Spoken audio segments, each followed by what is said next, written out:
Hey everybody, it's me, MikeNnemonic. And this video is about a question I've been asked several times before. Now, I'm no expert in this, but, you know, despite the fact I try to tell people this, well, you know, I make LPs, so I guess it's only natural that people would sometimes wonder about my recording setup. I'm no expert, and I'm probably not the best person to come to for advice about what you need to adjust and all that. But what I can do is go through what I do. And, you know, maybe that might help. I don't know. I have no idea. Let's see. I primarily use this. This is Camtasia Studio. Mine is version 5. Yeah, it's pretty much just, you know, you can use it to record, like make a new recording. I can't make a new recording right now because I'm using it to make a recording for this video. But yeah, this is the actual studio. The recorder, let's hold on one second. Here we go. The recorder looks like this when you fire it up and it asks if you want to make a new screen recording. This little thing pops up usually, and it's pretty simple. I usually just select the push select area to record, and you can click onto an application like my PlayStation 1 emulator, and it'll automatically capture inside the emulation window. That way it doesn't have any white lines or anything.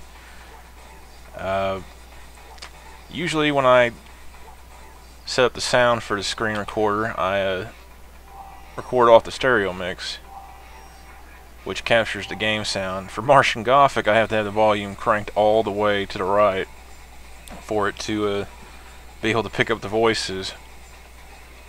Of course, it picks up the sound real good too, and it's probably a little too loud now, but it seems a lot better than it was in the beginning, so that's basically that. As far as modifying anything, or you know, for setups, like I said, I really don't know what I'm doing. I just went to Tools, and down here in the Options tab, I would click that, and it would bring this up. The one thing I can tell you for certain right now is the file type that the recording is saved as. I do not use the CamRec. That is a TechSmith Camtasia custom file type. I don't really know any of the technical differences about it. I just know that it really didn't seem to be as good a file type as just choosing AVI files. Of course, when you select AVI, I think like a prompt comes up telling you that you want to do that, blah blah blah. Yes, I do want to use that. All these other options, I don't think I fucked with any of those. But I did do this in the video tab. I can't remember if the video configuration was automatic or manual, but it's manual now.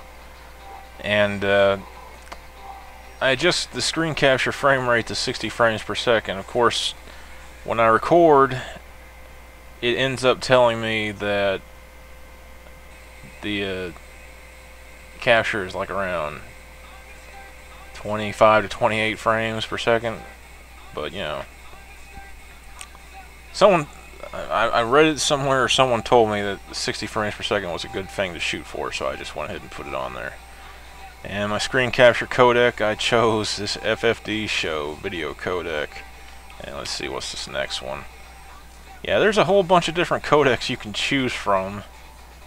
I think there's even more in version 6. I use this one because it gives me the least amount of troubles. The DivX 6.8.5 codec I used to use for high definition recordings. But one day the codec said something about updating itself. I said okay, and next thing I know, when I try to use it, I get 8 GB size videos for 10 minutes, and that's no way to go through life. You can't use those for shit. All the other codecs, I don't know. I know shit about codecs. I just know I use this for everything. And this is the configuration menu.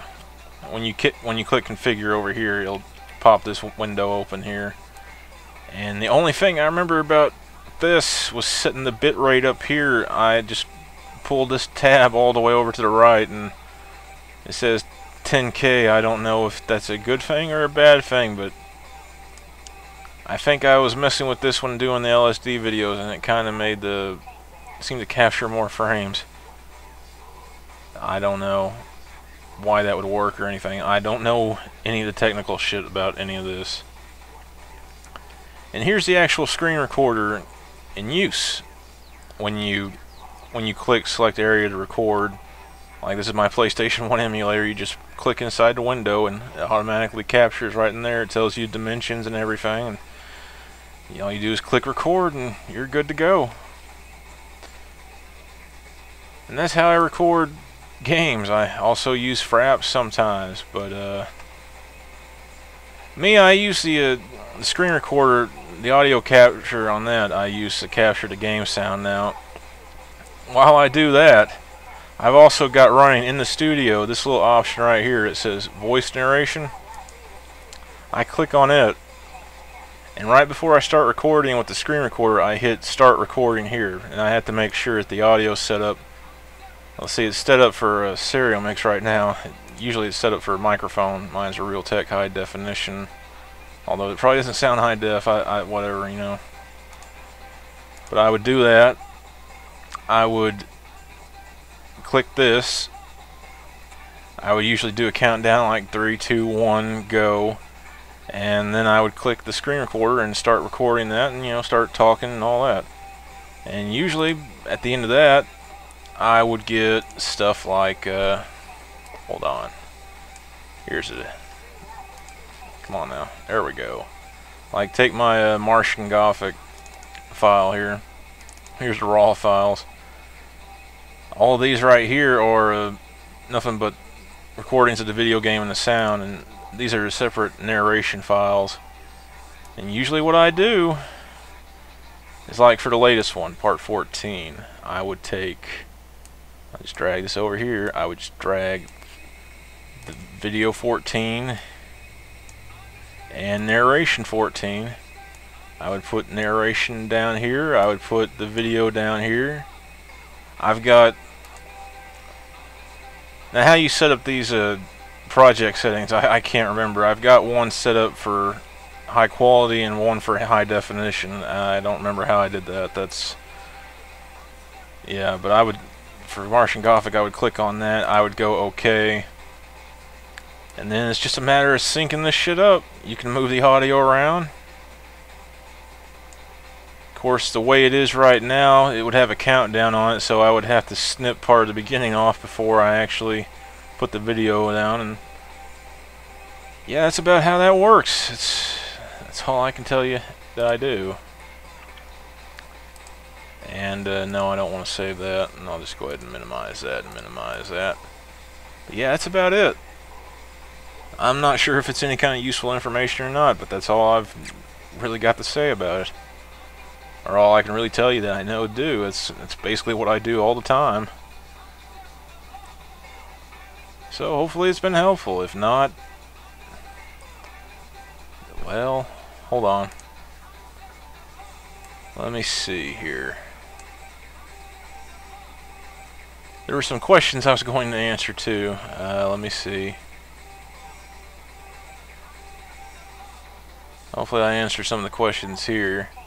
What format does YouTube support? Well, it does support AVI. I'm not sure why that would be the problem there.